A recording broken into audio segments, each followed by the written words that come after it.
All right, welcome folks to the February 2025 2026 Regional Housing Council meeting.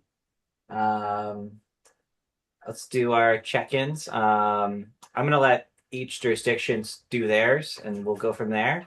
Nick, and then of course you can pick the next jurisdiction, and we'll just kind of popcorn around. Um, Nick, if you want to start with Lacey.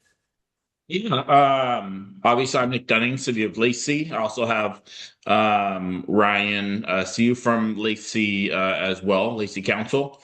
And then I saw Ryan Andrews and Jennifer Adams, Lacey City staff. I'm not sure if Vanessa is in here yet or if she's going to be, but she usually is as well.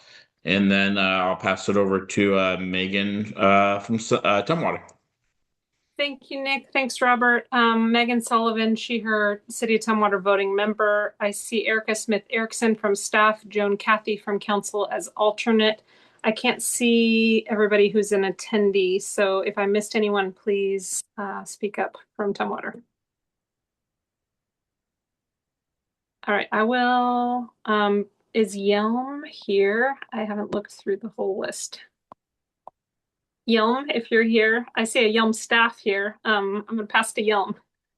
Yeah, Gary Cooper. I do know that council member Griselda Arias is planning to attend. There are so many names on the screen, I can't tell if she's here or not. So I'm sorry if I jumped ahead of you.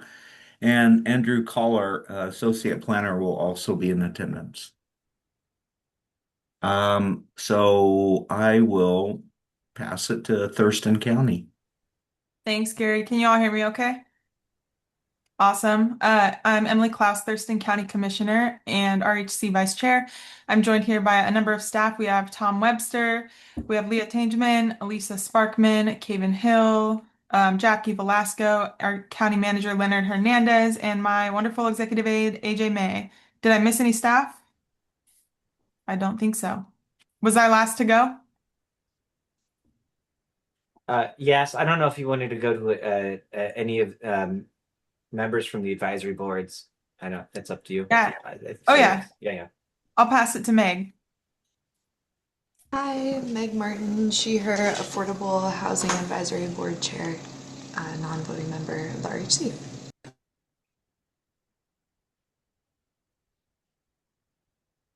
Do we have any other members from the advisory? Go ahead. Hey y'all, I'm Dana Evans. I'm the Homeless Services Advisory Board Chair. I apologize, my camera is giving me some grief and I don't feel like troubleshooting it right now. And I think I'm solo today. I don't see Garrett in here.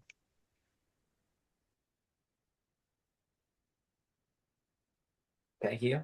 Is there any other members from? We do have Heidi from our lived Go experience housing Go ahead, committee Kate. here. Heidi Caven. I saw Caven's hand. I'm sorry. Tom got to it before me.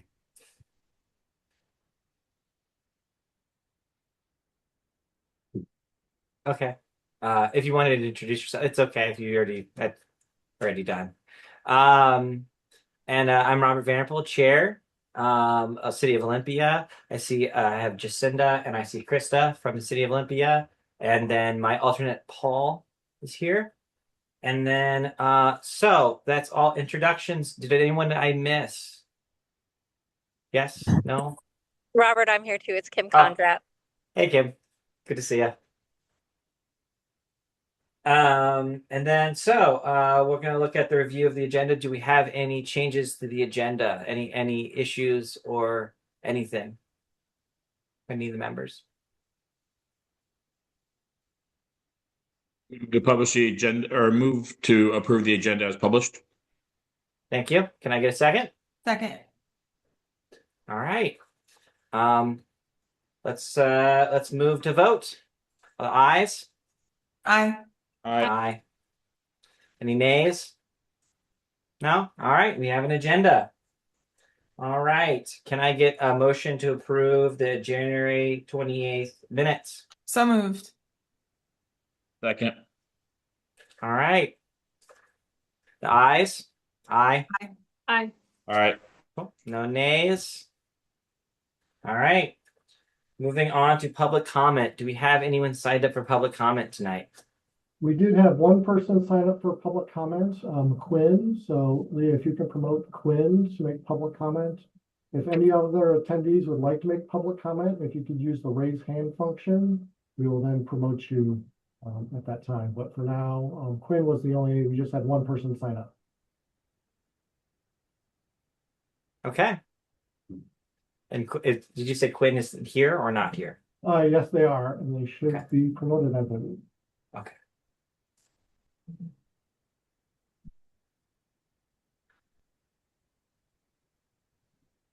Quinn, are you with us?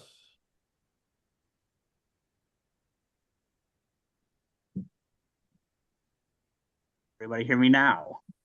Yes. Yes, we can hear you. Okay, great. Thank you. All right. Good evening. My name is Quinn. Oh, Quinn, we lost you for a second there. Can you hear me? A little quiet, but I can hear you a little better now. I'll move closer to my microphone. Hopefully this is a little bit better. Much Very better. clear. Great. Very good. So I work as a homeless services provider in Thurston County, and I'll be providing public comment as a private individual with relevant experience rather than as a representative of my organization. There are a couple of things I want to comment on tonight. First, I submitted a written comment ahead of the January RHC meeting related to Lehigh's ask to adjust the unit mix at the forthcoming Franz Anderson PSH project. I'm not going to recap my comment in full, but I would encourage council delegates to go over that comment if they have not already. But to skip to the end, I would strongly encourage the RHC to deny Lehigh's ask as it regards to Franz Anderson. Again, I would invite the RHC to go over my written comment where I lay out my case in detail. The primary thing I want to comment on tonight was my experience interacting with the city of Tumwater in relation to the encampment along Percival Creek. I started working with residents of that encampment in November of last year, shortly after the closure of the prior encampment on the Olympia side of the creek. Around that same time, I was contacted by staff with City of Tumwater to see about providing outreach support to the Percival encampment and to some other folks living within Tumwater. I was in fairly regular communication with the city about providing services in Tumwater. In December, I heard some secondhand reports that Tumwater was planning to sweep the camp along Percival Creek. I reached out to my contact with City of Tumwater, and while they could not confirm that Tumwater had no intention to ever displace set residents of that camp, they directly told me that there were no plans currently in place to sweep the camp. You can fast forward to Monday, February 2nd. My team was doing some outreach to the Percival camp and found that 72-hour trespassing notices had been posted that previous Thursday. I reached out to Tumwater staff for more information and was told, quote, city staff has been looking at addressing the temporary camps on city-owned properties along Percival Creek since the end of last year. We had temporarily paused our activities until we had the opportunity to confirm our approach with Mayor Dahlhoff and our new city administrator. But once we had done that, it has always been our intention to proceed with enforcement action in this area. I want to highlight a couple of quick key issues with this situation. First is that this kind of incident has destroyed my ability as a service provider to engage with the city of Tumwater in good faith. When I am directly told one thing and then it turns out that the exact opposite was true, the only possible conclusion I can draw is that I cannot trust what I am told by staff. The second issue is that this sweep is a good example of how local jurisdictions are continuing to engage in a wasteful and counterproductive whack-a-mole approach to homelessness. Half of the individuals displaced at Percival Creek had moved there after being displaced by the city of Olympia from the Olympia side of Percival Creek this past fall. They had all moved about a quarter mile up the creek to be in Tumwater city limits. After this most recent sweep, 4 individuals have now moved literally a couple hundred feet to be on someone else's property. I cannot see how jurisdictions continuing to shuffle people around like this is a good use of taxpayer money or how it is helpful to anyone at all. My concern, not as a service provider, but as a local homeowner, taxpayer, and voter, is that local governments are engaging in buck passing, attempting to avoid responsibility with this kind of behavior. And the cost of that behavior is the further immiseration of my homeless neighbors. Thank you for listening to my comment. If anyone would like to talk about this separately, I would be happy to do so. Thank you for your comment. I'll send you an email with outreach. I'm hoping staff has made notes to respond. I know you had difficulty communication with staff before, but that's usually the route of communication. Yeah. Fair. On a side note, I don't know if there's a process for us getting written comments to the voting members, but if there is a process for that, because I don't remember seeing it, and if not, if they could get forwarded to us, it would be appreciated. Yeah, Tom, I remember receiving it. Could you forward that to Nick if you still have it? Yes, I'll make sure it Okay. was included in last month's meeting packet, but I'll make sure to send that out separately. It was a long Yeah, I was packet looking through last it and I didn't month. see it, so I must just be overlooking it somehow. So. Yeah. It was a long packet, so it might have gotten buried. Okay. All right. Is there any other responses? I have not Before- seen any other public comments for this evening. Okay. All right. I was opening it up for if any voting members wanted to respond. If not, we can move on. Go ahead, Megan. Thank you. Thanks, Quinn, for your comments. I will follow up with staff and others at the city, and we will circle back with you. And I was able to find it. Usually, at least in Lacey, we always have public comment separated from the packet, but I see where we're attaching it, so I have it. Sounds good. All right. I'm going to end public comment unless anyone else has any other things. Cool. All right. Next item 4 is communications update. All right, thank you. Okay, my name is Elisa Sparkman. I am the communications specialist for the RHC and also for Thurston County Office of Housing and Homeless Prevention. So I have a PowerPoint today. It's pretty brief. Let me just get that going.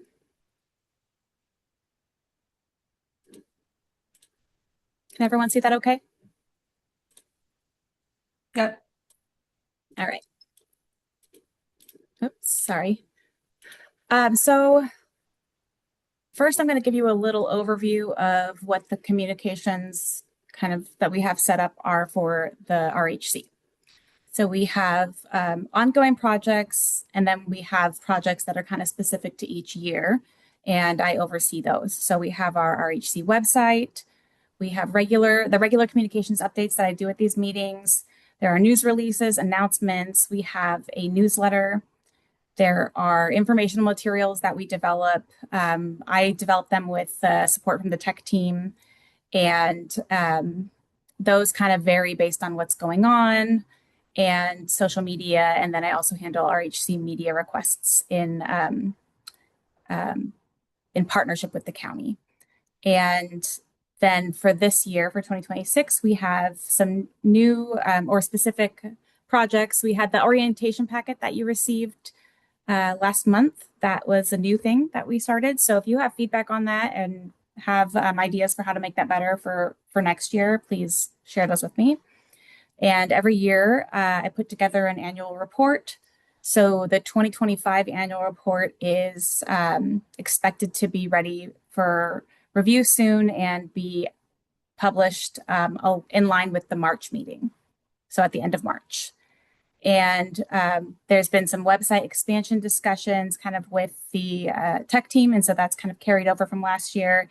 And a communications manual for this position that is new to the RHC. So this position started with the RHC in 2023. So it's kind of been a development in the past few years. And last year was a really big deal that we got the newsletter started. And so we're kind of getting our footing and getting things going every year that are a little different, a little bit more complex. And so a communications manual to have that set. We also have a communications plan that is basically like the manual as well. So it's kind of a dual.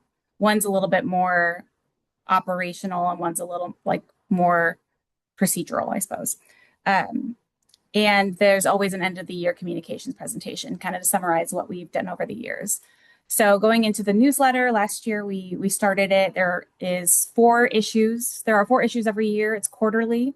So there's a spring issue coming up that will be released around or published around the first week of April. It is a project that I coordinate and do a lot of the writing, but get a lot of information from the broader housing provider and social services provider community with a lot of support from the tech team.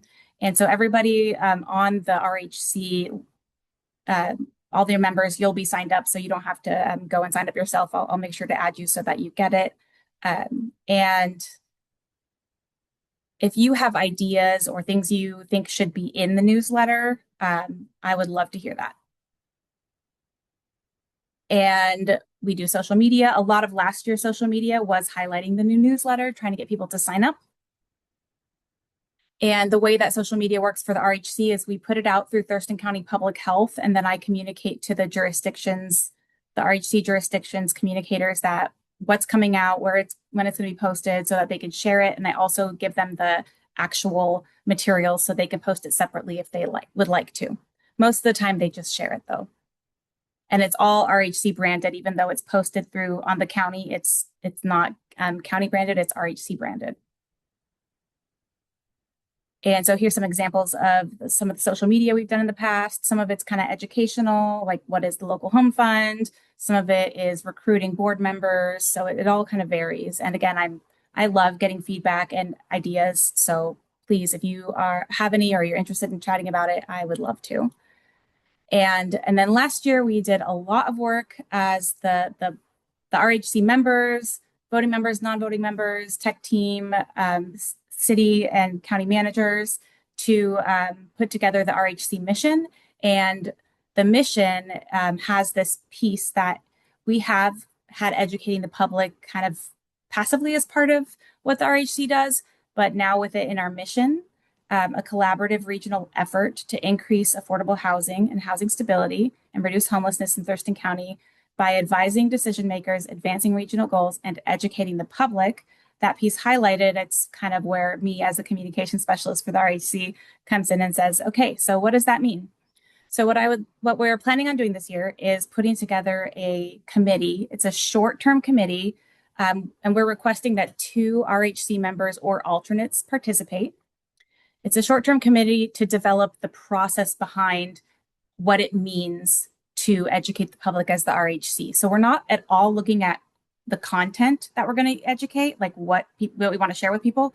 We're looking at how should the RHC educate, how are the topics selected, not at all what they are at this point, and what are the roles people have around this. So the RHC chair, vice chair, members, the boards, and the tech team, and my role. So what we're looking at is a time commitment of maybe 1 to 3 meetings within the first half of this year.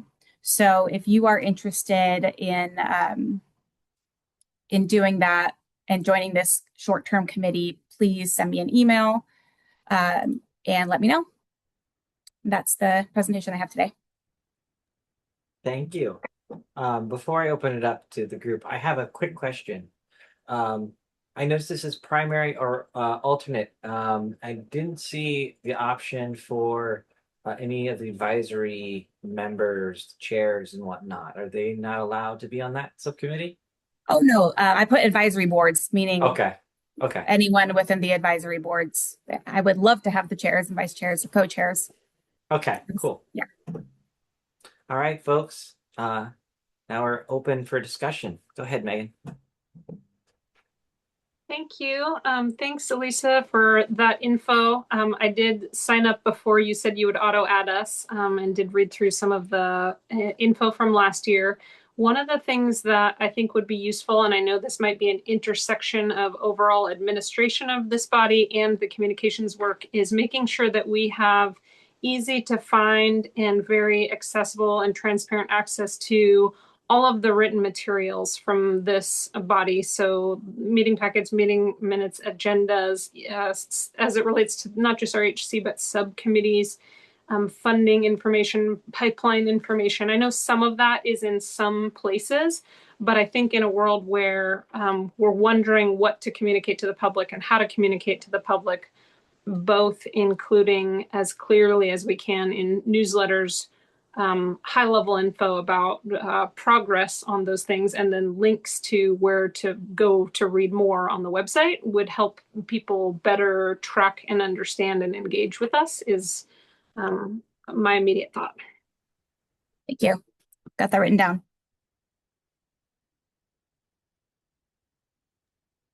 Thank you, Megan.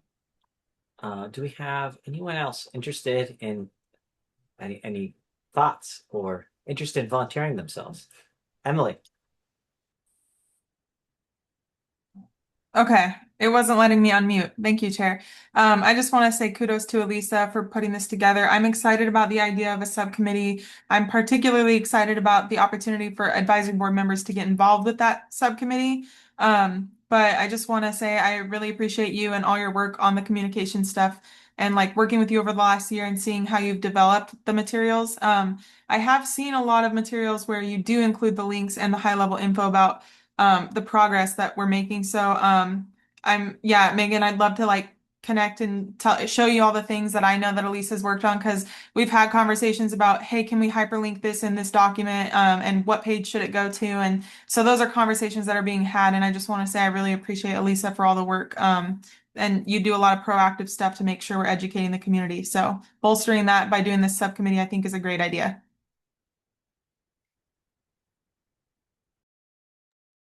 Thank you, Emily. If we don't have any other volunteers, when would be the due date for folks volunteering? How about March 15th All right. or 16th? I think 15th is a Sunday. Meg, go ahead. Well, I was just thinking it would be great to have the opportunity to bring this to the boards, to the advisory boards to talk about. And I think our next meeting is not until the March 26th. We had to rearrange it. Usually it was going to be the 19th. So I would love a chance to bring it to the advisory boards to discuss more and get more input before just volunteering as chair to sit on the subcommittee. Yeah, if we could have the voting members let me know so that we have that figured out. We'll try to get the meeting scheduled because I know it's really hard with elected officials to get the meeting schedule, and it won't be until after the boards have a chance to decide if anybody wants to attend. And there won't be a limit with the voting members. We can only have 2. With the boards, since they're non-voting members, we can have pretty much as many who want to join, and we would welcome that. So, sound good? Yeah, thanks. Go ahead.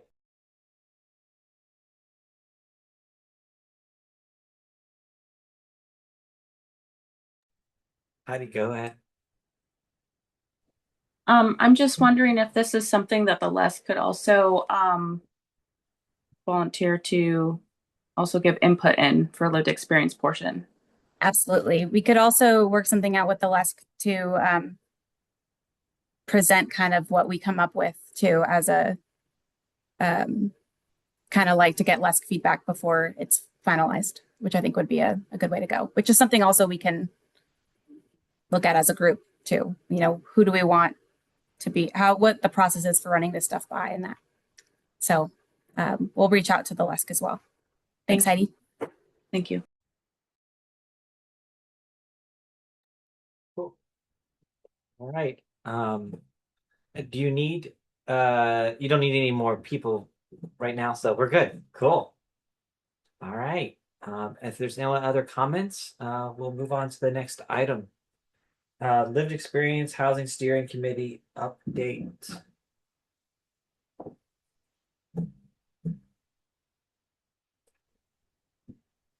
Did Jackie want to go first? I don't know if Jackie's present. Sorry, I'm feeling a little under the weather, so I apologize for my voice. Hey, can you hear me? I am present. Heidi, I am here to support you in just giving an update on what's been going on with the LESC. I think just for a little bit of context, the LESC is our Lived Experience Housing Steering Committee and is often a community of folks who will advise this board from the perspective of lived experience with housing instability or unsheltered homelessness in our county. And so Heidi has courageously and kindly agreed to come forward just as a representative of the LASC to introduce herself to you and share with you a little bit about what the board does, just since we're at the top of a new year with you all, and some of you might not be familiar. Does that sound like where we're headed, Heidi? Yes. Amazing. Well, I'll get out of your way and tell me if you need me. Okay, so last week we were working on going towards our transition of some of our founding members phasing out, and so we did interviews last week for new members. I have not heard quite the update. I'm sure that'll be at our next meeting at the beginning of this next month. A few things that we have worked on is giving direct input on best practices, working with Kim Condrat, and also giving input on direct impact on the work plan for the local homeless response plan. So hopefully we'll be having a few more things that come up where we could give input. And if any of you know anybody, or if you have anything that any of the cities that want to get some input, we would be more than happy to provide that.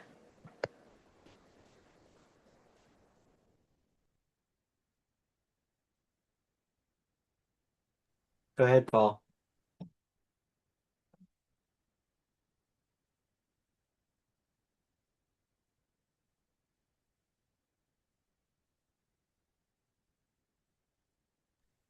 I apologize. That was not, that was an error. Sorry about that. Okay.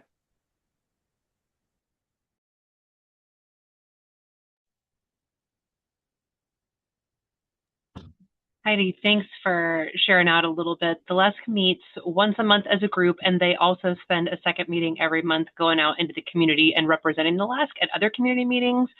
So if you're at any of the LPA meetings, sometimes they'll come here, or our HAT meetings, you might see some of our LASC members running around just to make sure that their perspective gets plugged into those spaces, and also to keep the group informed bidirectionally on what's going on in the community as well.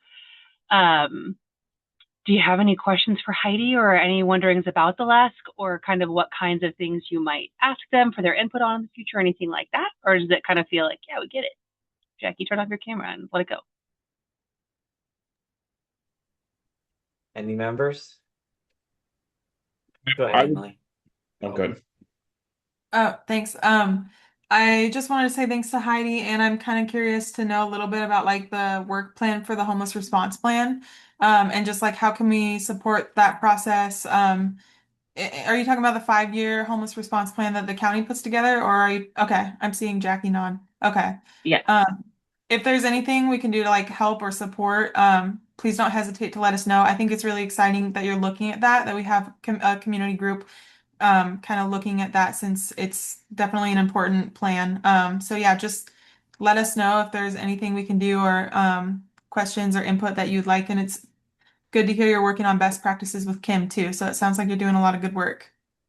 Yes, actually, we worked on the last one, the one that just got finalized. So I'm going to assume, and I don't like to assume, but that we would be continuing to do that as long as, you know, the LESC is involved in those things. It's my impression that the LESC will be involved on future ones. So we spent a whole year, I think it was, working on a lot of that for a subcommittee, on a subcommittee for that, and a lot of information was given. It was actually really exciting to be able to put actual things that where things weren't connecting, and to fill in those gaps, and to help bridge things to where it was a better overall thing for services and resources to connect a little bit better.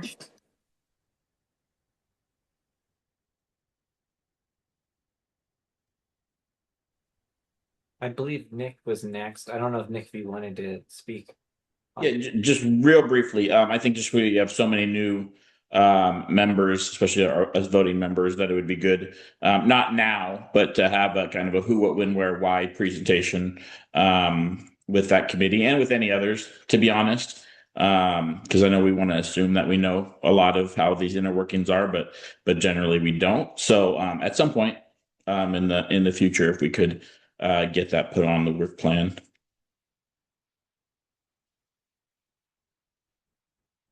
If that makes sense, hopefully. Yeah, Velasquez actually asked for the same thing in the past, Heidi, not to speak for you, but that's come up in the group. The opportunity to kind of be able to meet the whole team has come up. So I know that that would probably be pretty exciting all around. And I would hold that thought because work plan is next, actually, after this item. So that may be a point of conversation. Griselda. Hi, everyone. Apologies for not being on camera. I'm on the road, so I don't want to make anybody dizzy. And I joined a little bit late, so I apologize if this was already addressed, but I wanted to understand, and maybe this is a longer conversation for when we get to have an orientation with the group, but just exactly how the lived experience voices are integrated, if they are, or into the funding recommendations. And then also, how are rural communities proportionally represented, if they are, in this group?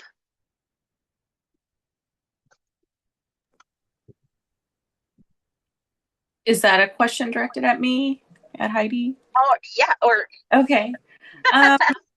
Well, so I am the LESC member that also sits on the Homeless Services Advisory Board. So I have been involved with giving input on that committee as well. And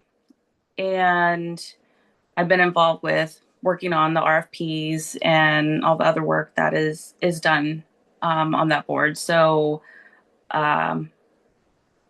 things are kind of, we're trying to bridge the whole bringing things from the LESC to the Homeless Services Advisory Board and back. And so I think there's some good leeway on a lot of that.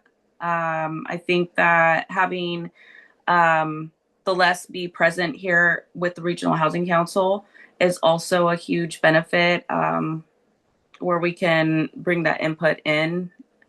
So yeah, and Heidi, to piggyback just a little bit on what you're saying, usually at the top of a funding cycle, the first thing to do is to set priorities, and the LESC always weighs in on that part of the conversation. So before RFPs are drafted or anything happens, the LESC weighs in from their lived experience perspective on what they feel is the most important to be prioritized, which is really important. And like Heidi mentioned, there is overlap between our Homeless Services Advisory Board and our LESC. So there's always membership on both. So our Homeless Services Advisory Board usually does most of the in-depth RFP application review once they're received back in, but there's LESC representation on that board that kind of carries a message back and forth, just so we don't have to get like 20 people total involved in score and those kinds of things, just logistically. But that's one way that their voice is integrated. Okay, awesome. Thank you. I saw Ryan, his hand up, and I also saw Tom. I don't know if Tom, that was just in response to Griselda. Yeah, I think Jackie and Heidi did a great job answering that. I'll just also add on the advisory board in our charters, there is called out that we do seek representation on the advisory boards from all the jurisdictions. So we do look, and I know we've had representatives on the Affordable Housing Advisory Board from Yelm in the past. I believe the one representative we have dropped out. So I don't know if we currently have a representative from Yelm, but we do intentionally look for a geographically diverse representation on those advisory boards. All right, so we'll work on that. Let's get Yelm in there, because I will say we do board recruitment every year, because each year term limited positions come to an end, and so some folks filter off, and we're always annually recruiting for folks who are new, and they're inducted onto boards through an application and interview process. And part of the screening questions is to recognize, hey, here are some gaps we have in current representation, whether it's a certain type of skill or experience or where somebody lives within the county. So this is what I'm hearing is that I can plug it and that you're all going to take it out to get us a ton of recruits. Yes, yes, that is exactly right. Thank you so much. Cool. Ryan, you had your hand up. Did you have a question? Yeah, we answered most of it. I was just trying to figure out how we can better center those with lived experience in our decision making and being able to take them into account. And I think we pretty much answered that in how they interact with the different committees and getting that information. And so thank you so much for all the information. And I do look forward to the what, when, where, how, why type of orientation to learn more about this group. All right. Jackie, you have your hand up. I'll just add one last piece quickly. Like Heidi mentioned, the LESC had worked previously with Kim, had sort of a policy procedure or a question that she wanted to bring in from City of Olympia to the LESC. That's an open invitation. The purpose of the board is to use their perspective and lived experience to advise on that kind of stuff. So whether it comes to the RHC or if a jurisdiction has a question and wants to reach out, you could channel that through our office to say, hey, we've got something that we'd love to get in front of the board if they have time and capacity or interest to review that. So do know that that's an option and one of the benefits. And I will just add something that really excites me that I've heard from every voting member on the RHC is how important the voice of lived experience is and how it should drive system change and how we're operating, what we're prioritizing. And I think the LESC is a great way to do it with folks who have come out and said, I'm comfortable and I'm here intentionally and I'm able and willing to share that part of my experience. So you can confidently approach those people and know that they're there for that and not need to feel shy or sheepish or like you're going to ask the wrong kind of question or something like that. They're folks who are glad to do that and who are happy to share feedback, and you don't need to feel nervous about how to interact. So I think there's a real opportunity there for folks who've self-identified as ready and willing to be experts for you. And that's all I got. Thank you. Any other questions or points of information? Okay. All right. Thank you for the update. And we'll move on to item 6, the Regional Housing Council work plan draft. This is a information discussion, and next month we will be voting on the finalization. So this is kind of the first step, just for folks to know. Go ahead, Tom. All right. Thanks, Robert. All right, I'm going to share my screen. So again, want to emphasize this is kind of a working draft. Also, the work plan is a living document, so we can certainly add to it throughout the year if we identify activities. So in developing this work plan, we really started by reaching out to the technical team, started having conversations. We've also reached out to the advisory boards to get their input on things that we want to work on. One of the things that came out of the retreats last year was really being intentional about what things that the advisory boards are working on outside of just pure funding recommendations. If they have interest in doing some other things, wanting to make sure the RHC is aware of those and is prepared and agreeing that those are things you want the advisory boards to work on. And also, so if recommendations do eventually come out of the Regional Housing Council, jurisdictions aren't surprised by any of that. And so we've broken down our draft work plan into 2 basic components. The blue is kind of not necessarily one-time projects, but 2026 specific projects.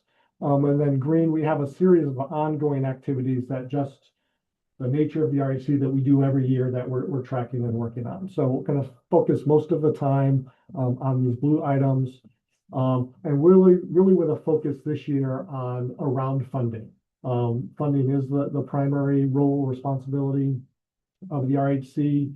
And so I think there's a lot of, especially with a lot of new members this year, a lot of discussion around funding. So the things we have is doing new RHC member orientation, which we've started. We're well underway. We sent out the orientation packet.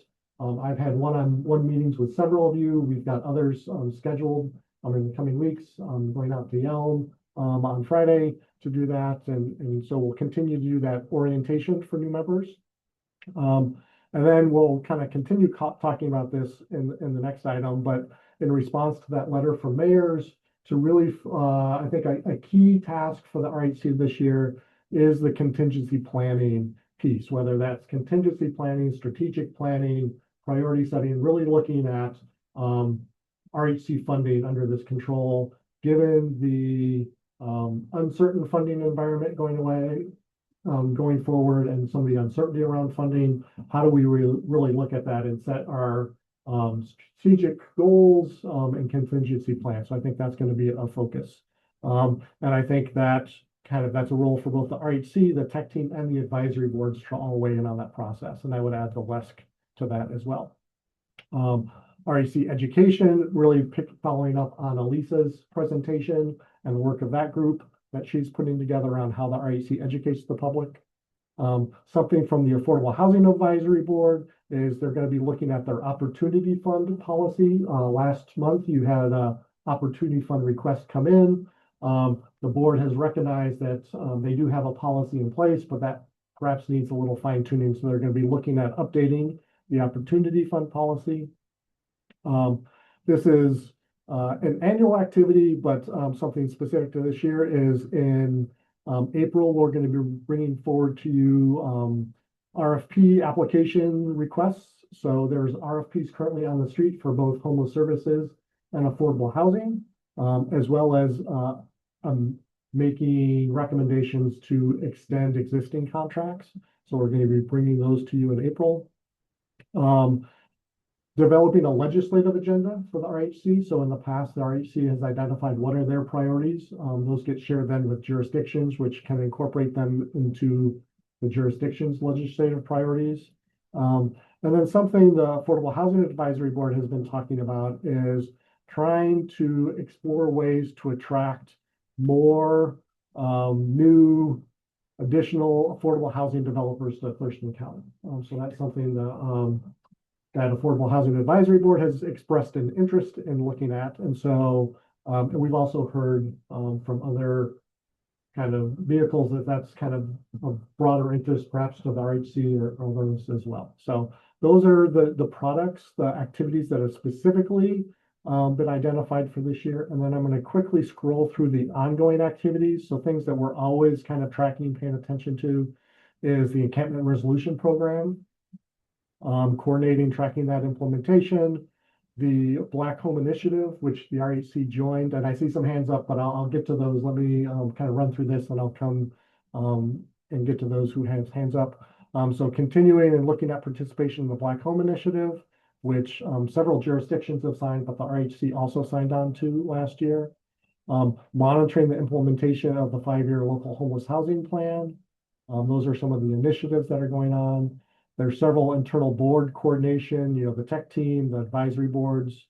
Other internal coordination is just broad RHC funding cycle management, the quarterly newsletter, the communication plan implementation, coordinating with the housing action team. We give updates there, working with the Lived Experience Housing Steering Committee, tracking legislation and tracking state and federal funding. So that is what the tech team and with input from the advisory boards. I'll say the Homeless Services Advisory Board has also had a conversation about this kind of last week, and they're continuing to chew on this. So at this point, open for kind of feedback. If there's things you would like to work on, if you would like to see the RHC work on, if there's things you would like the advisory boards to work on, happy for any input, feedback, questions that you have. So with that, yeah, Megan. Thanks. Mine was actually, I have a number of questions and comments, but I might piece them out and spread them out. The one thing that jumped out at me on the blue section was an actual question between words on the paper and words you said out loud.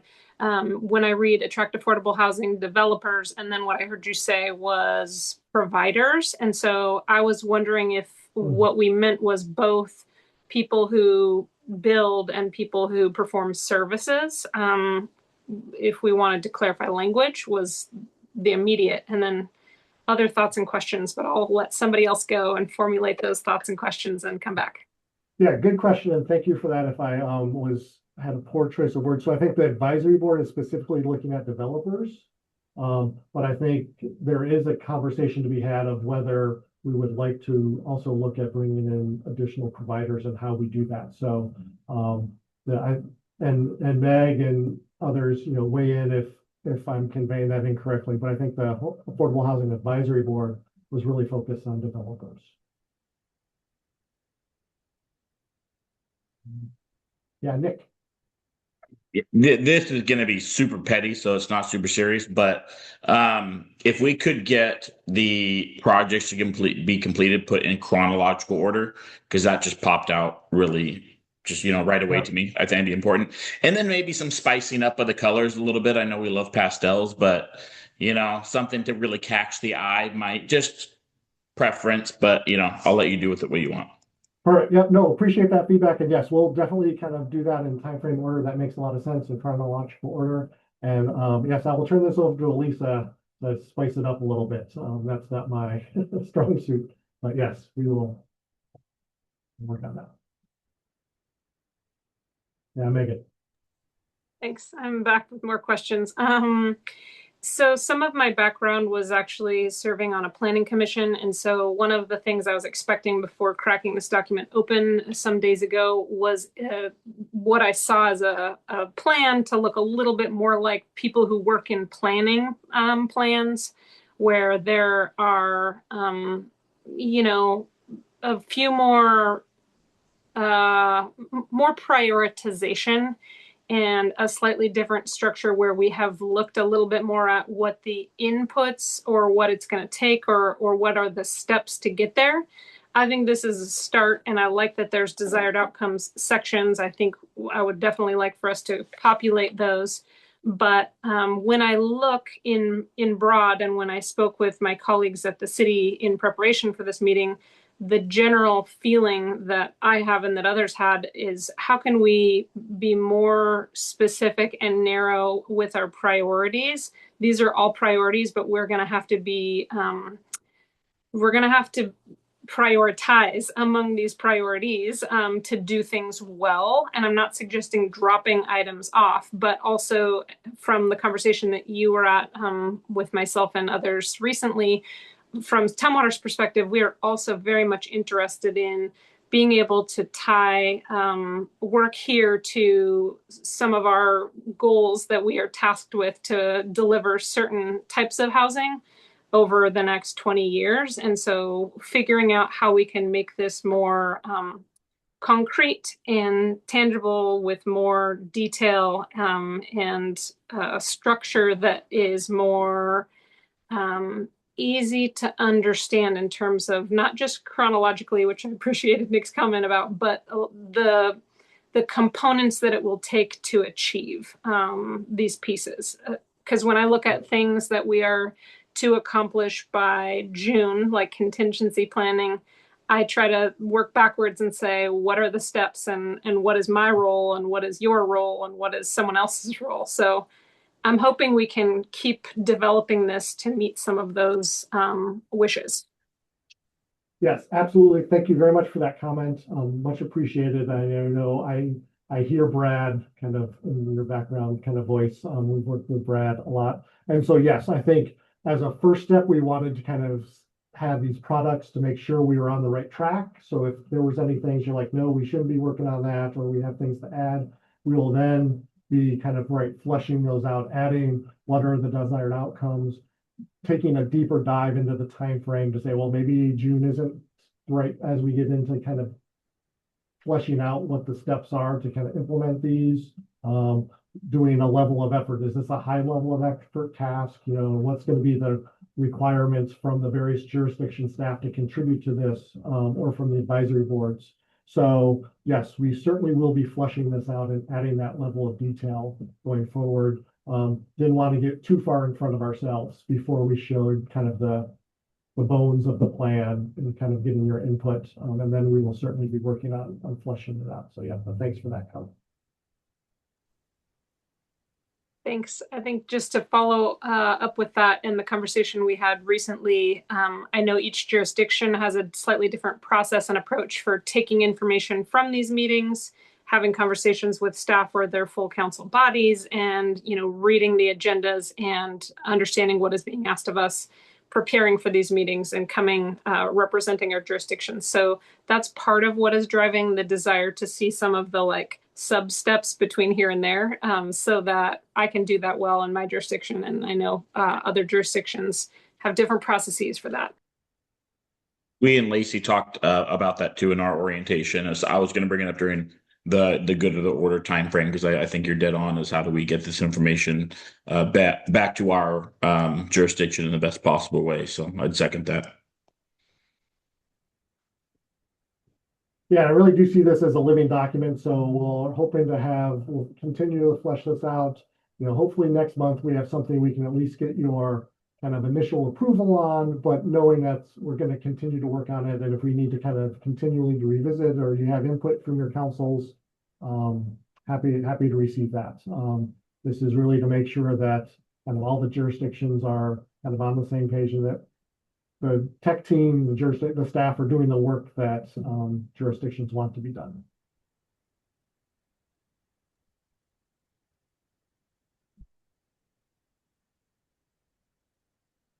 Megan. Yeah. Thanks. So I think I heard you say in the beginning that part of how we got to this draft was some conversation at the tech team level. So it sounds like there will be more staff work at the county, as well as this feedback and the edits will go back to the tech team before we have another RHC meeting. Is that the process moving from here? Yes.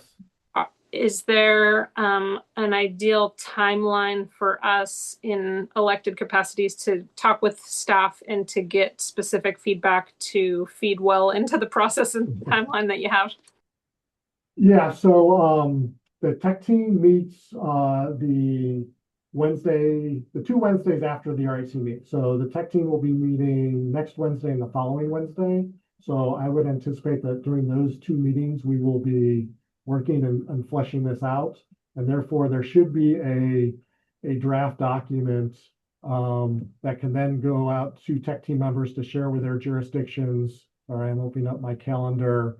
I would say roughly around March 12th or 13th, which is about 10 days or so before the next RHC meeting to get that input. So that's would be a rough time frame that we'll be shooting for. Is that helpful? Will that work? That's helpful to anticipate the work between here and next meeting. Thank you.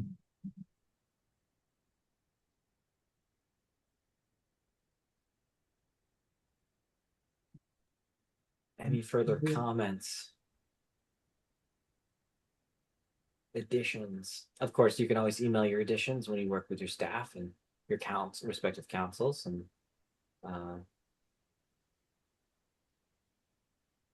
all right. Is that all you got? Is that all you need, Tom? Yep, that's what I need for now. Thank you. All right. We will move on to the camp resolution program funding discussion. This is a continuation item. Back to you, Tom. All right, thank you. Yeah, just really wanted to kind of continue the discussion from last month around the encampment resolution program funding and the letters that we received from the mayors. And so an update that we did based on kind of what we talked about in January, we did send out a letter back to the jurisdictions as we kind of sound like we're talking to ourselves. But we did send that back and really said, yes, thank you, we're going to work on this. And so I think that really is a key task for the REC going forward, is to look at that strategy specifically around ERP funding and the likely loss of funding for Quinn Street and Unity Commons from the encampment resolution program funding more broadly. So there were some proposed recommendations in there around funding for Quinn Street. I think from what we've heard in conversations that as we get up to speed, I don't know if we're ready to kind of take action this month. So really my question and what I would like some discussion is around, the City of Olympia's request for additional funding for Quinn Street in the short term and the long term. What type of information does your jurisdiction need to have to be ready to move forward on kind of making a decision on how to move forward? What kind of steps do you see would be helpful for your jurisdiction so we can get to a point to respond to Olympia's request? So I don't think we're ready to do that tonight, but really want to, and if we are, we are. But what information can we provide you? What discussion is needed in order to kind of take the next steps to be responsive to the request from the mayors around contingency planning, around ERP funding, as well as specifically around Quinn Street. And we know that the funding gap that Olympia is going to be facing for that project. I also want to point out that I have Olympia staff here to answer any questions also, if that helps. And I believe Ryan Andrews was going to speak on this from City of Lacey. But if not, I can as well too.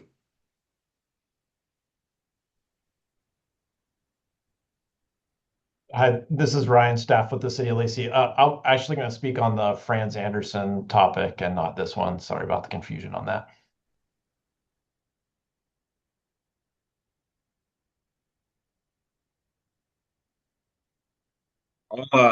We did go over this in the in our orientation just the other day, and so it isn't necessarily this program specifically that we talked about, but more of the idea of sometimes these presentations are like, hey, here's, we have this pot of money and we have this project, and what we don't sometimes do, and this happens on the city level in every aspect, is look at well, how, if we do this, does it affect these, 5 other things? And then how do we have those conversations appropriately and not just take, this one tunnel vision item at a time? And that's something we were going to talk at the City of Lacey, is how do we best get the information that we need on the overall grand scheme of things, not just trying to take, one, page write-up project at a time. And so I think that was something that we all thought was a good thing for us to go over. And we thought about, how even on the RHC, do we have some meetings that are more like a work session and not just necessarily, like kind of a committee meeting. That way we can have further and deeper conversation on some of these things. So it's not, I know City of Lacey still has more discussion on this. Like Tom was saying, we're not ready to really take a vote yet, but I think that's something for us to really think about moving forward, is how can we have better conversations and get the whole picture to our municipalities.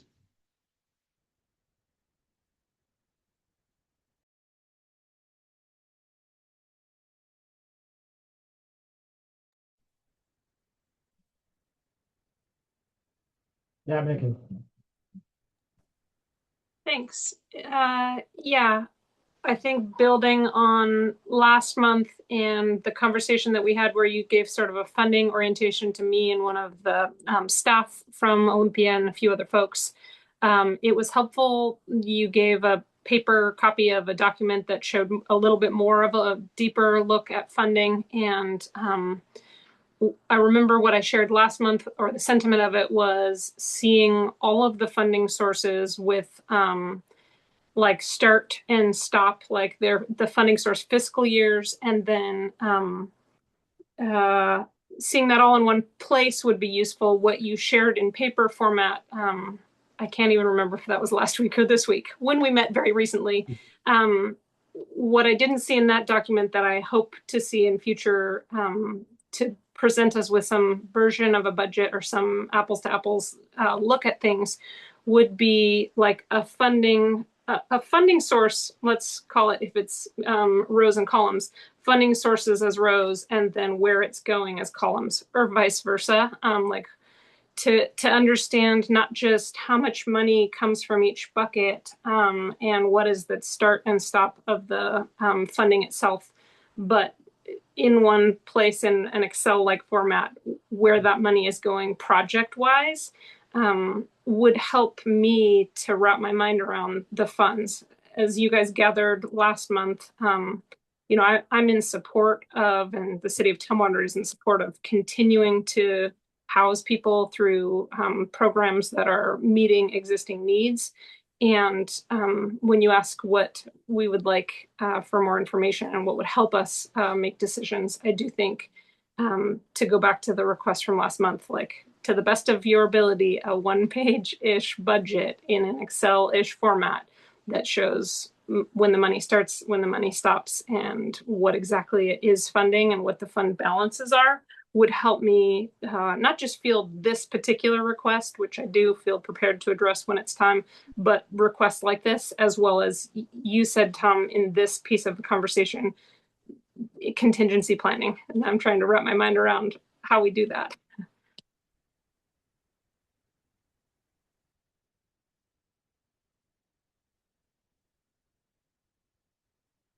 I know, Robert, if you're calling on folks, or I am, so but Griselda. Go ahead. It's fine. Thank you. Yes, I wanted to clarify that we're all talking about the same thing here. Are we talking about the steps 2 through 4, or are we just talking about the excess funds part? Yeah, good question. Thanks for that clarifying question. I think we're talking broadly about steps 2 through 4. I think the immediate request is for step 2, for that immediate request from Olympia, what is needed before this group is ready to make a recommendation on step 2.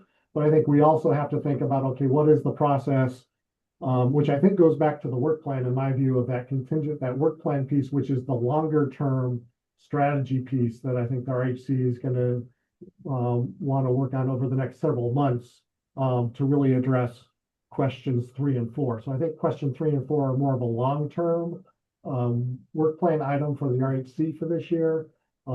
Question 2 is a little bit more of a shorter time frame, but what is needed to get to question 2. So I think a little bit of both, but with the immediate ask around how do we get to being able to make a decision on that step 2 of an award, funding for Quinn Street to allow for funding through June 30th of this year. Okay, that helps. And I guess for me, I think the question, when talking about step 2, is whether we've evaluated if directing this over collected revenue to one project is going to limit us, or is going to limit some system-wide flexibility.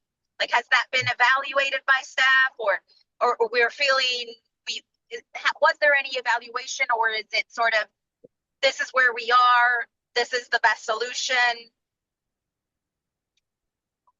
Yeah, so I would say this has not been brought to the Homeless Services Advisory Board for their input. So this is not something that the Homeless Services Advisory Board has weighed in on. Jackie, tell me if I'm wrong on that, but I don't think I am.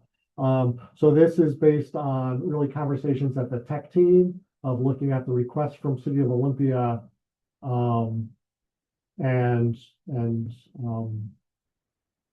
yeah, so I would say this is coming from the tech team recommendation, but then given the timing, we did not take it to the advisory board, but that is certainly something that we can do. So, yeah, Nick.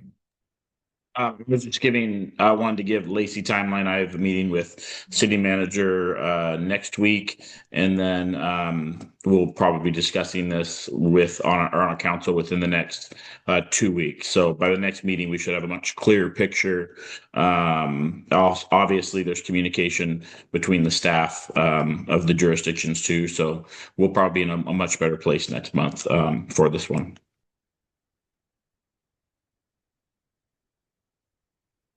Yes, Griselda. And I had one more, because I'm receiving my orientation tomorrow. So this may be a question that is not relevant, but in terms of how this affects any interlocal agreements that we have between us, or does it affect sort of financial responsibilities on other jurisdictions, like this sort of decision of what we use with these funds? My initial instinct is no, but because I'm not entirely sure yet, I thought I would throw that question in there.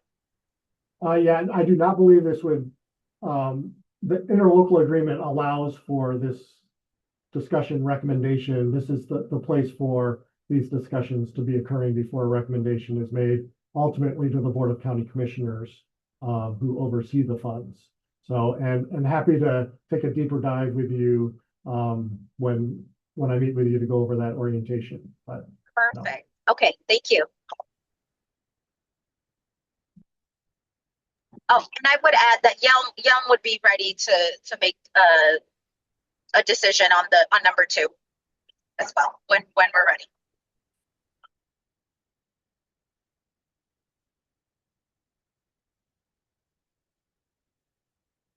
All right, so I will certainly, I have that spreadsheet, Megan, that you asked for, that has all the projects and all the funding sources.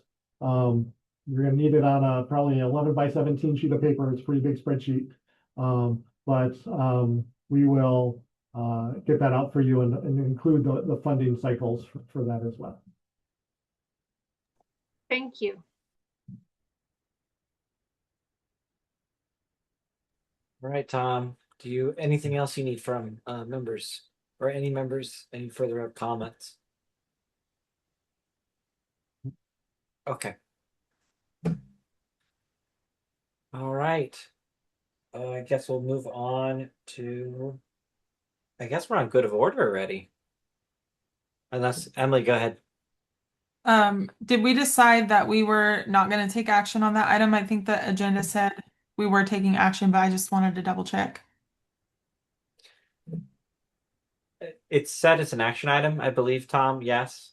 It was. We were thinking action, but then yes, it is not an action item this month. I think based on the discussion, jurisdictions aren't quite ready yet. So yeah. Okay. Thank you. Some more information is needed. Go ahead, Megan. Thanks. So based on where we seem to know that we're at, that more information is needed and there's some steps to get there. I'm curious if this is approved by the majority of voting members at the next meeting, if that is, and when I say this, I mean at least the first ask, which is to provide the funds between now and June 30th. Does that give enough time to have services not be in jeopardy? I don't know what the total operating cost is, but given that the first half of that request is funds before June 30, I know that having a decision in late March is cutting things kind of close. So I'm curious. Yeah, I would look to someone from City of Olympia to address that. I don't know if Jacinda, if you're available to talk about the timeline.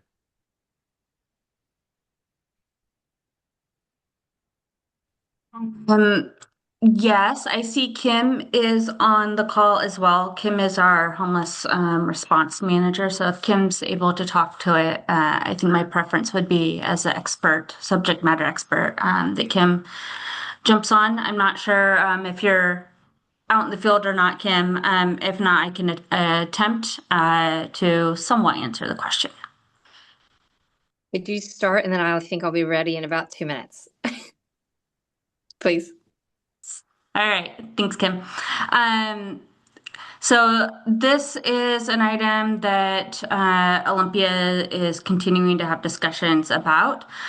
So I think certainly, if a decision around the first half, the funding for the remainder of this year came in March, I think it would give us enough time to continue without too much impact. But certainly, the funding is scheduled to end in June, so the closer we get to that timeline, the harder it becomes. I'm guessing Kim may also be able to speak a little bit on that operator at Quince is Catholic Community Services, and Kim would definitely know more about what kind of timeline they would need as well, and when they would need to know for sure. Okay, sorry, I'm here. Sorry. Sorry, I was without my computer for a bit. I just got it back. So, but I've been listening.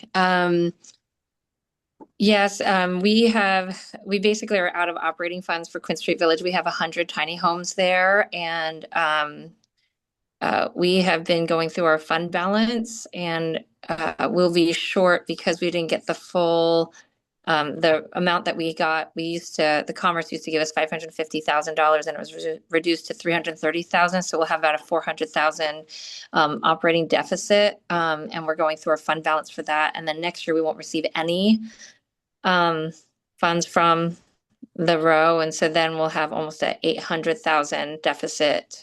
We're using it costs about $1.6 million to run Quinn Street Village, and the revenue that we receive it exceeds that. So we don't have enough funds there. Does that help? Are you able to, sorry, y'all, are you able to expand on impacts if the decision was made by this body next month in terms of the remainder of funding for this year, potential impacts with that decision coming in March instead of February to the tiny home village operator and as well as the individuals living there? I mean, I think we could wait one more month if we waited for action for there, but we do have to. We're getting close to the line of just knowing how we're going to pay for it. So I guess the sooner the better.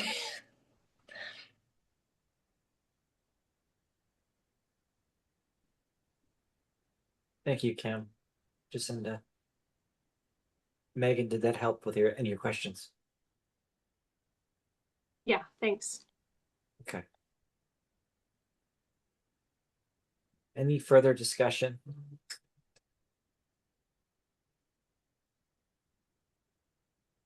So it sounds like we're getting pretty close, and I'm hoping I'm not just because I represent Olympia, but I'm hoping we can everyone will have enough information to be able to make decisions from the jurisdictions for next month. Just to make sure that we get through this item. So and if anyone needs to meet with me or staff, let me know because I want to make sure we get there. Go ahead, Meg. I just wanted to offer that if any of the jurisdictions would like to talk with Interfaith Works about the impact that it's had for our shelter as well, we're happy to do that too if that helps with your discussions. Thank you, Meg. I appreciate you volunteering for that. Go ahead, Megan. Thanks. Meg, can you say more about that right now? You don't have to unpack the whole thing, but I'm curious, based on what you said, I would like to know a little more if you can. Oh, sure. We just similarly had a very significant reduction of ERP funds to support 24 of our 58 shelter beds. And so we've had to start thinking about what other sources of funding look like, which all have impacts to the coordinated entry system, like thinking about it as being along with the Quinn Street Village, the vast majority of the low barrier shelter beds that are serving people with the highest needs and most complex challenges, and together with the lack of ongoing permanent housing in our community, these options become really vital as part of the safety net for impacts to emergency services, impacts to police response, to small businesses, all of that. And so we have really been struggling to see how we can continue to support just the general shelter program without having to look at other sources of funding through like Medicaid billing or other things, which would then reduce the number of general coordinated entry beds, and the ability to, resolve people's when encampments are closing or any of that kind of thing. So it's just had a real significant impact on us as well.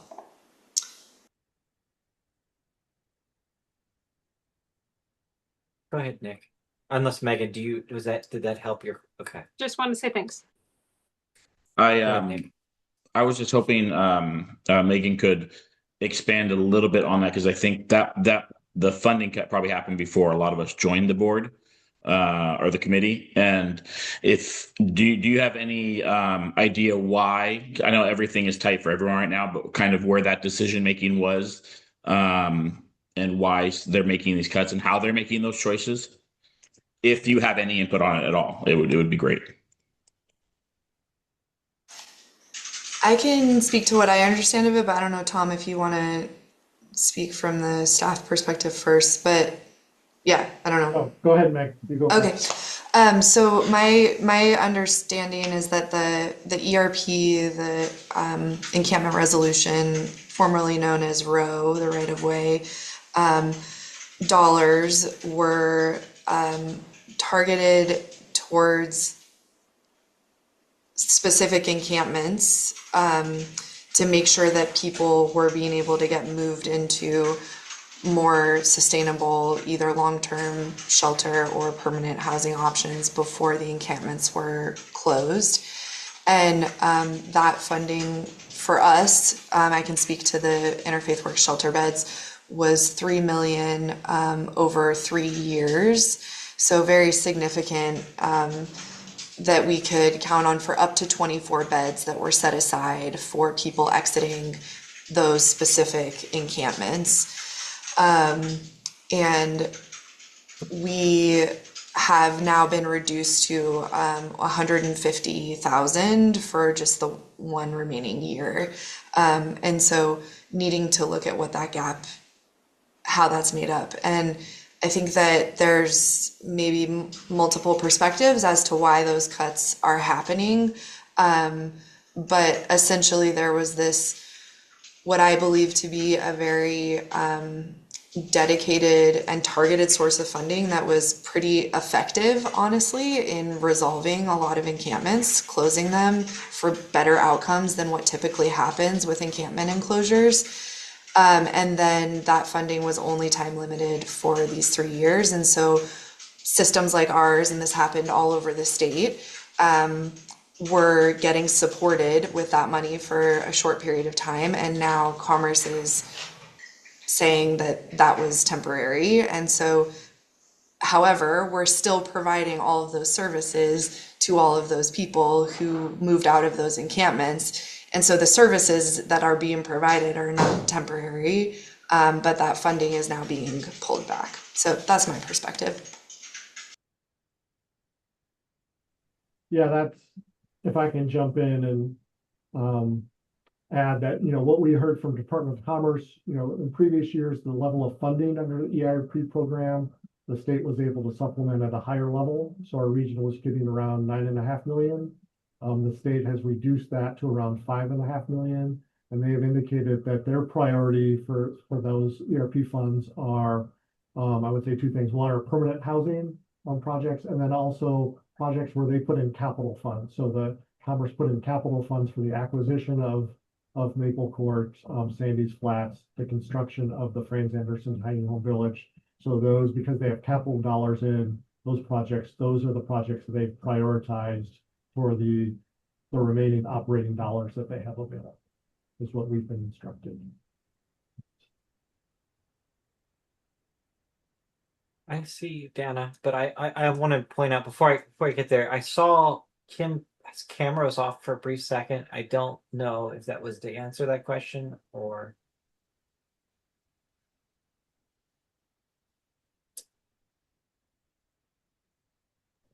Okay.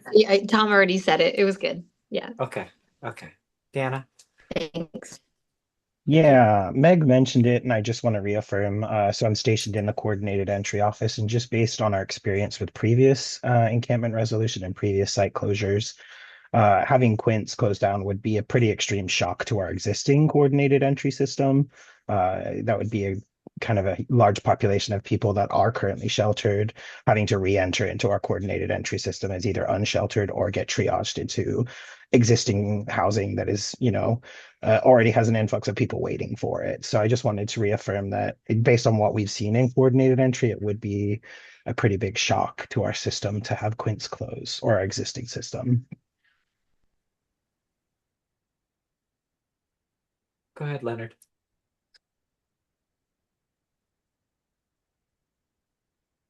Hey, thanks so much. The context of this funding shifting and changing is the motivation behind the letter that came from the cities and county manager and the mayors. And so it's great to be engaging in this topic. As you think about this, if offline, any of the decision makers need more information from the county, because this is a pretty dense conversation, and the letter that came from the mayors and the managers was sometime in the making, kind of seeing this take place, seeing that we're heading towards either funding reductions or static funding, which in the out years, because of the inflation, is a funding reduction long term. But we know that there's a timeline here. So we, Tom, myself, others from the county are happy to meet offline to provide some of the information. But putting myself in the decision maker's shoes, since this is a fairly, well, many of you are new to the RHC, this is a very dense conversation to be having on your second meeting. And there's a lot of background here. So we want to be helpful and walk this through so that we preserve giving you the information you need in order to navigate, because it's not just here. You have to talk to your respective elected bodies and help them understand what's taking place. And this is a big deal. This is a big one here.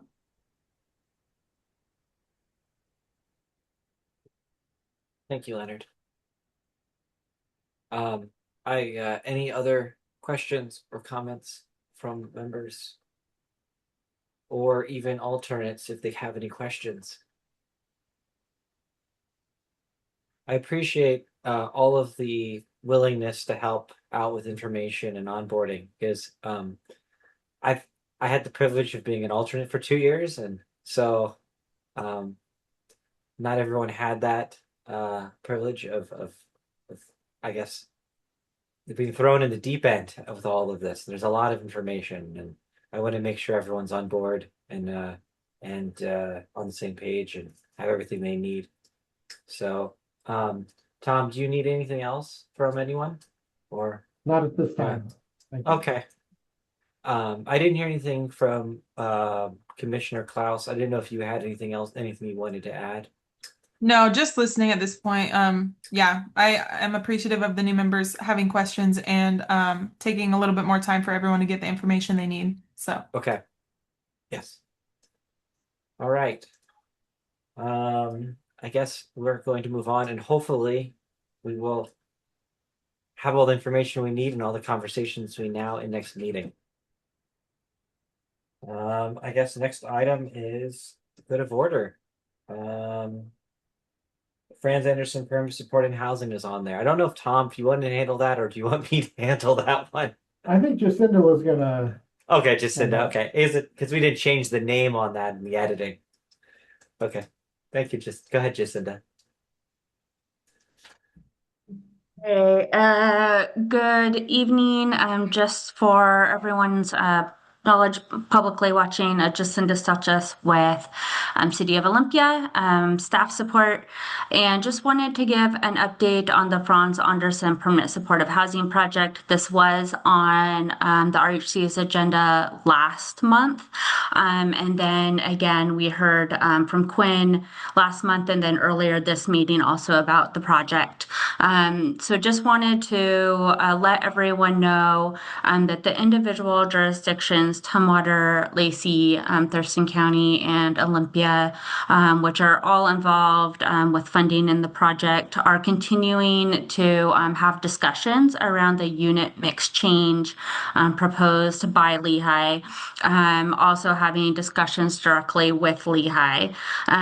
So it's a bit of a, just wanting to keep it on everyone's radar, and also, acknowledge, again, with a public comment that you all hearing that it is still being considered. No decisions have been come to, but there is still, a need, I think, in the next ideally month or so to really be able to respond to Lehigh and let them know if that unit mix change. Which again, in quick summary, would change that project, which is permanent supportive housing on Franz Anderson Road, 70 units. That would position about 35 of those units to serve households up to 50% area median income, as opposed to all 70 at the 30% area median income. So again, just wanting jurisdictions to be aware that discussions are continuing, but we do, need to be responsive to Lehigh and give them enough time as well to work with other funders and move forward, hopefully this year with the project. So available for questions if there are any, and then also invite jurisdictions, as you all are having discussions with your council members or staff or city managers, to reach out if there's anything, any information I can provide or any kind of coordination that I can help with between your jurisdictions and Lehigh, or just learning about the project in general. Thank you all.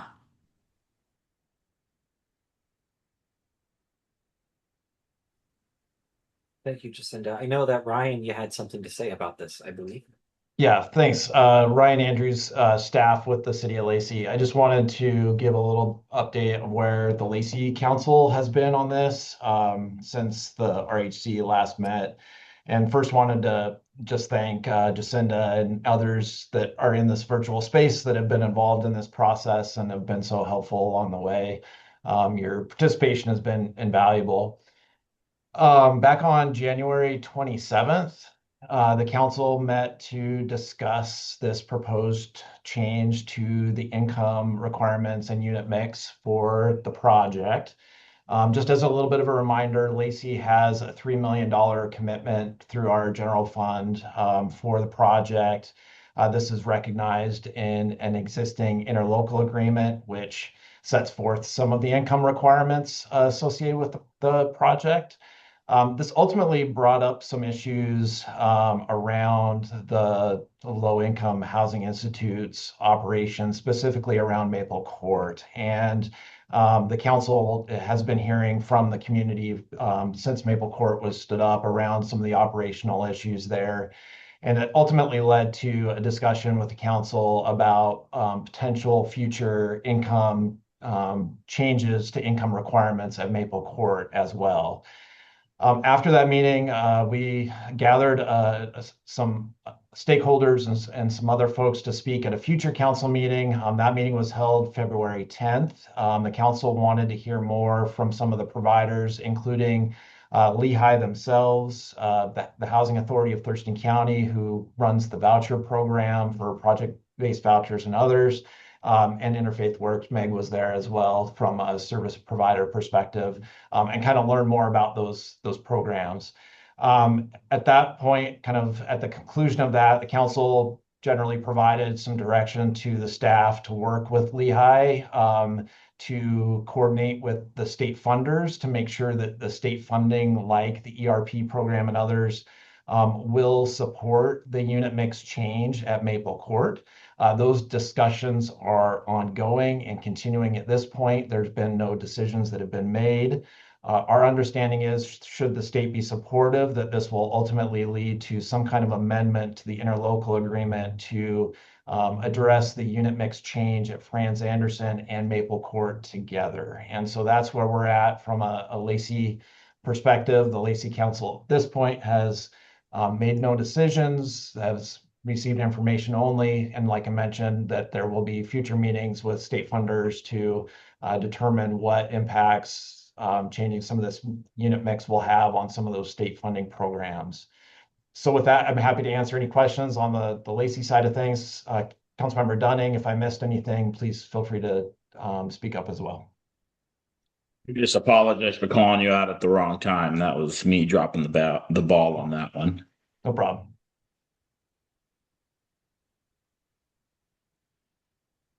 Any questions? Thoughts?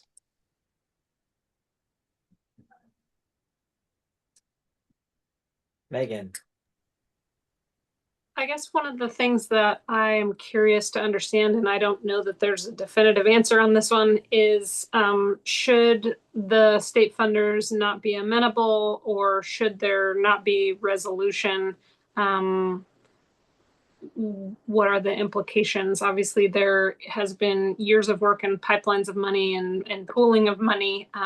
And I would like, it doesn't have to be now in this meeting, and I'm hoping that we can find shared resolution to these issues. But I am also mindful that should we encounter roadblocks and blocking concerns and not be able to get to a yes, I would like to understand what that means better. Yeah, at this point, I'll just speak here is that, these discussions are ongoing. We don't know the answers to these questions yet. And so we don't know how to anticipate if that falls through, what to do next. And so ultimately, we will keep all the decision makers involved, informed as we move through this. And if we need to pivot, we'll bring that information forward for discussion. Thank you, Ryan. I wasn't meaning to lay that one at your feet. I was more curious that should there just not be agreement, period, what would be the implications for the project and the existing other funds that have been directed this way? It was more of a general or a question, I guess, for county, maybe. I don't know. I see Kim's hand is up, and then Jacinda. Yeah, and I'm not sure where Commerce has come into this conversation, because I think we're in a current conversation with Department of Commerce that if Maple Court turns into permanent supportive housing, that the current conversation is they say no rent should be charged. So I don't know, Tom, like where that conversation is, but with the different ERP guidelines. So I'm not sure. I definitely think, I guess, Commerce, since they're the funder of that, like if they're even okay with that, I'm not sure where they are with that.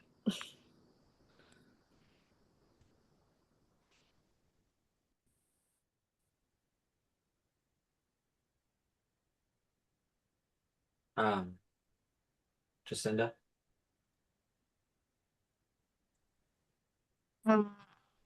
Chair Vanderpool, if I may, I can speak a little bit to Megan's question, but if I could give Leonard a chance to say what he wants to say, and then I can respond to Megan as well. That's fine. Hey, thanks so much. Just for this group's awareness, I know that City Manager Rick Walk and City Manager Jay Burney and I had a quick conversation about needing to touch base with Commerce and Lehigh, like as soon as possible. I think Councilmember Sullivan, that will help inform the response about are there roadblocks, where do we go from here on that level, but I'll pause now and just hand over to Jacinda. Thank you, Leonard. A little bit of also what I was going to say. It's what happens next. There's a lot of different players and different decisions that need to be made and considered. So I think, the first step is having those conversations with all of the cities as well as Commerce to see how they are feeling about the unit change. I have been in contact with Sharon with Lehigh as of today, and she has confirmed that they are actively, kind of engaging in those and making sure that those conversations and making sure that the jurisdictions are kind of able to be involved in those. But ultimately, it's a little bit difficult to say, but right now on the capital funding side, so capital is, the development side, the funding that Thurston County and Lacey and Tumwater have been, in addition to state funding and other funding sources, including Regional Housing Council. It's quite a stack of financing, and that project is fully financed right now on the development side. So, I think if we're not able to come to agreement with an ILA, then it really, it's for each jurisdiction to kind of make those decisions on what they want to do with their funding. I think, continuing to be committed to keeping this group updated on the conversations happening with Department of Commerce, as well as, just individual staff or RHC representatives speaking on behalf of the conversations that are happening in their jurisdiction. And then, as Leonard mentioned, the county and city managers are making sure that they are also coordinated. So more to come. And we will share information as it becomes available.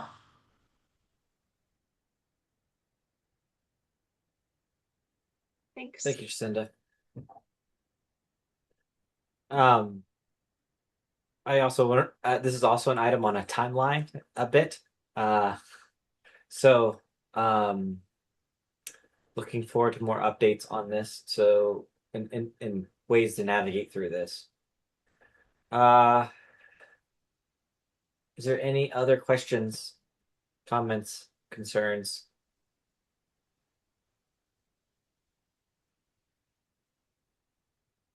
Megan. I know we have talked about the timeline, but a refresher about what the timeline is. Thank you for referencing that. And if someone could share a little bit more to remind us, I would appreciate that. Jacinda, I think. Yeah, so I think the timeline for this group and individual jurisdictions at this point does need to consider the state and how their response is. But ideally, we all need to give Lehigh enough time. They've asked for the unit mix change because they have been unable to attract an equity investor with their low-income housing tax credit award. With the project serving all 30%. So if that unit mix were to be changed, that's, what has prompted the whole conversation that they feel confident that they could get that equity investor. But they will need time to, get under contract with that. They currently are planning, hoping, if the unit mix is approved by all parties, to break ground later this year, probably more like in the fall.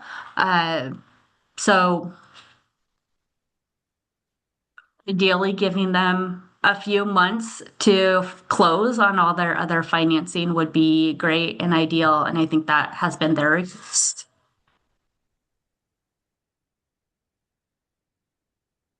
Go ahead, Nick.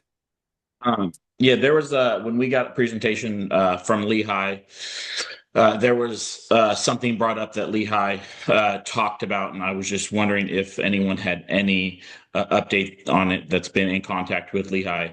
But they had discussed how they really won't ever again be able to do a project that would be like strictly 30%. They don't see any way for that to be financially sustainable in the future now or anytime.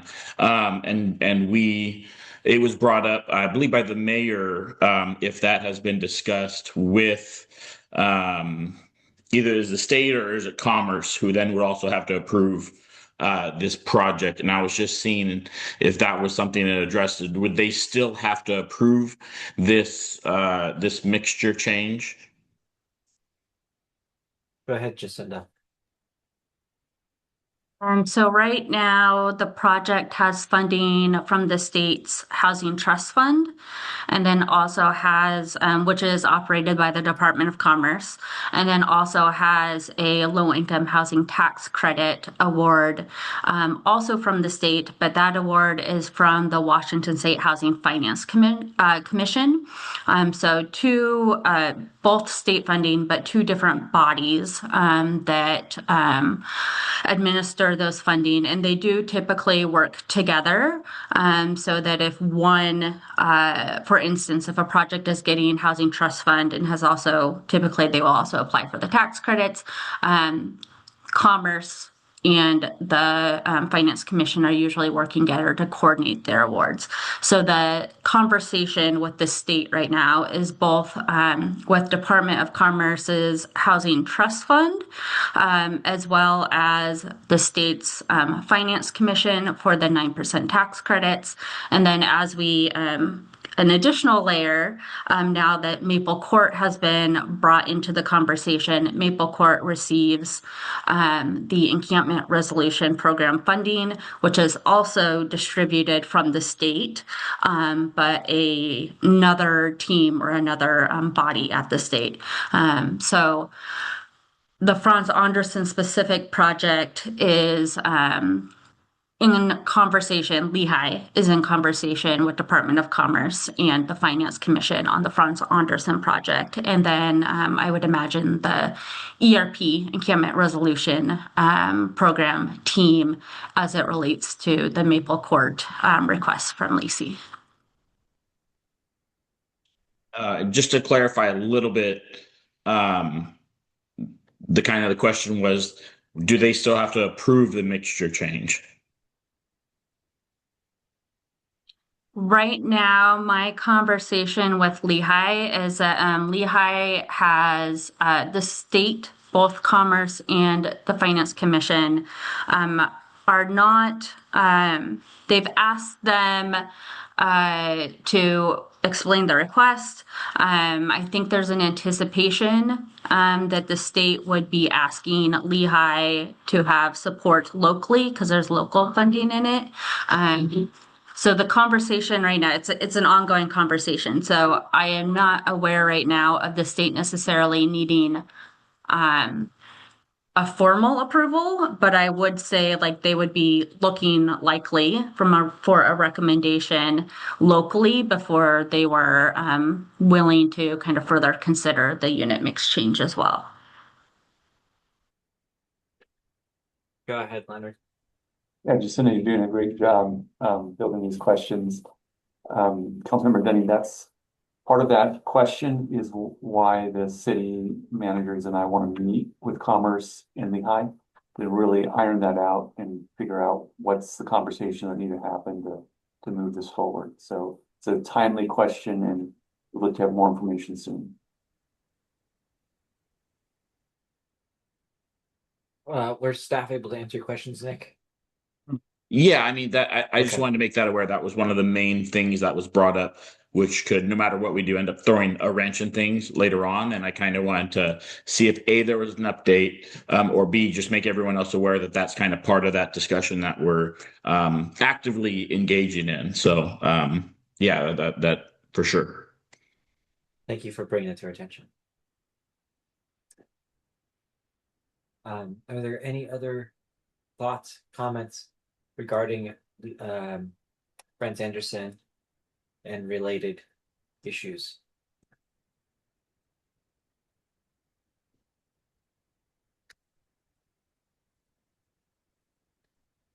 No one has a surprise amount of cash that they found in their backyard to help with these projects. No? Okay. I was hoping. Millionaire's tax took it. Oh man.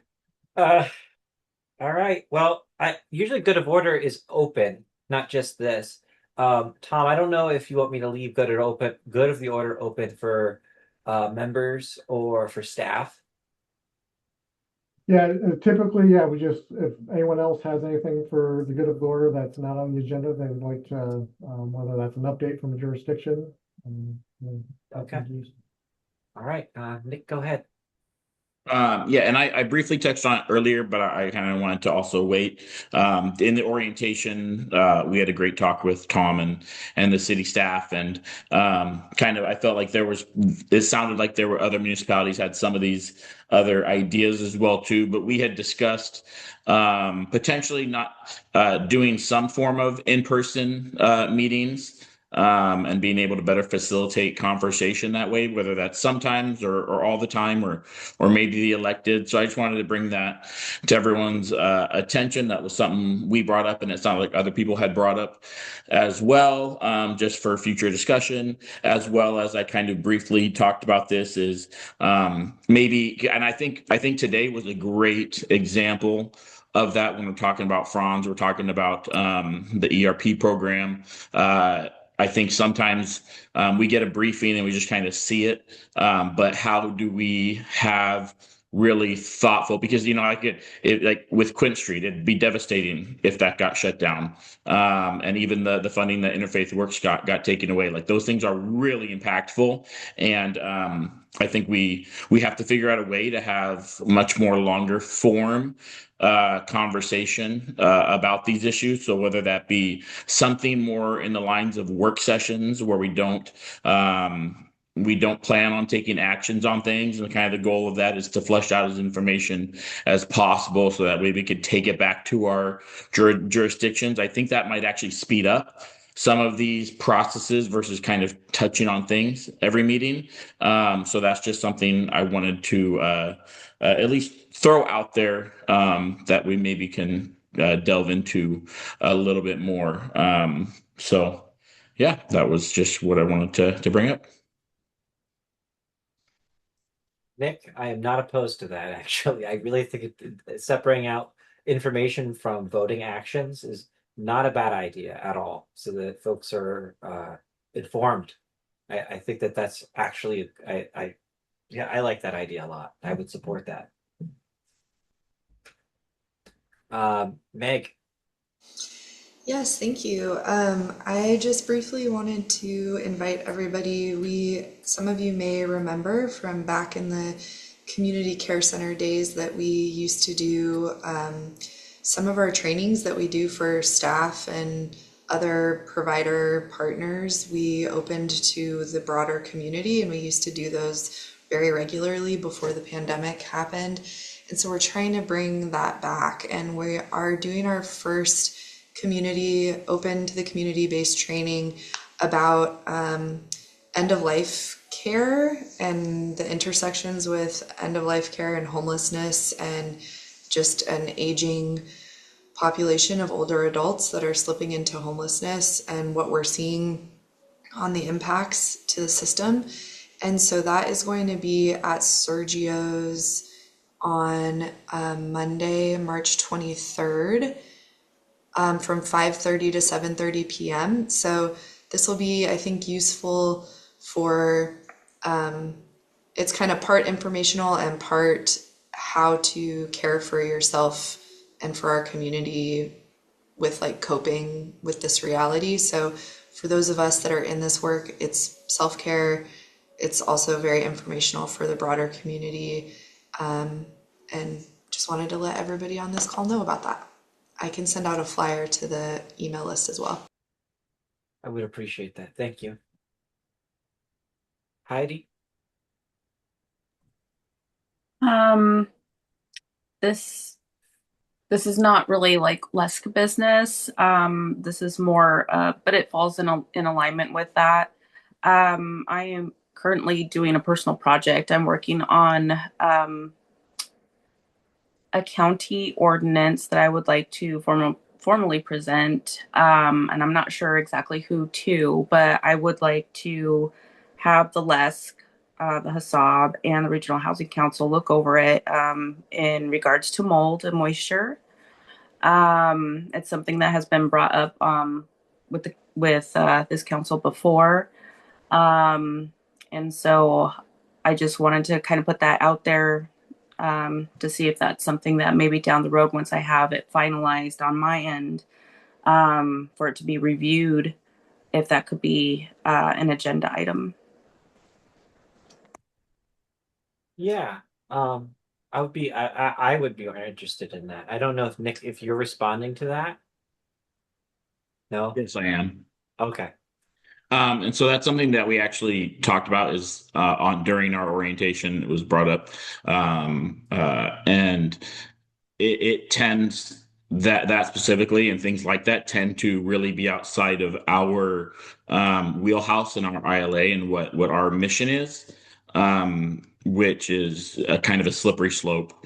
But I do think, they're figuring out who the appropriate body to bring that up is important. It's just not really in the scope of what we're supposed to be doing here at the RHC.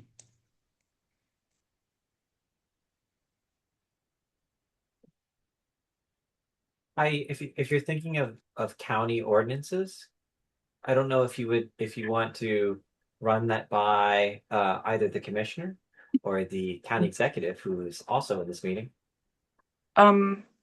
Well, my thought is that from the housing standpoint of it, to get feedback, but also to see if that's even something that would be supported by any of those bodies that I mentioned.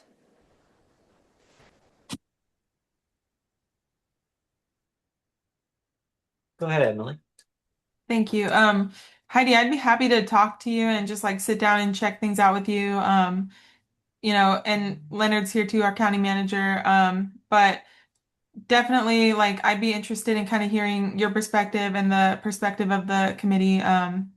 Just reach out if you want to chat, or I think my EA is on this call, so we could reach out to you if you want to set up a meeting. That would be great. Thank you. Yeah, absolutely. Thank you, Emily, for handling that. Appreciate it.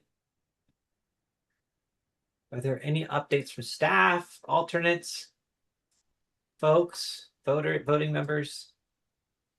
Any other updates? Go ahead, Megan. In regard to the last conversation, I know there is a department division, a section within Thurston County Public Health and Social Services that addresses mold issues. And so there might be also a staff within public health that could be a resource or, someone to talk to also. Thank you.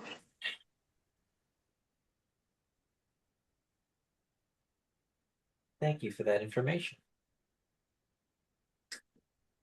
All right. If no other questions or thoughts for us, we have our upcoming meeting is in March 25th at 4 p.m. virtually. Please, if you have any questions between now and then, feel free to ask them, email them. We had a lot of good conversations and I appreciate it, folks. I would entertain a motion unless there's any other items folks would like to talk about. So moved. Second. All right. Ayes have it. Ayes. Aye. Aye. Cool. All right. Well, thank you, folks. Have a great rest of your day. Thank you. Bye. Thanks, everyone. Thanks, everyone.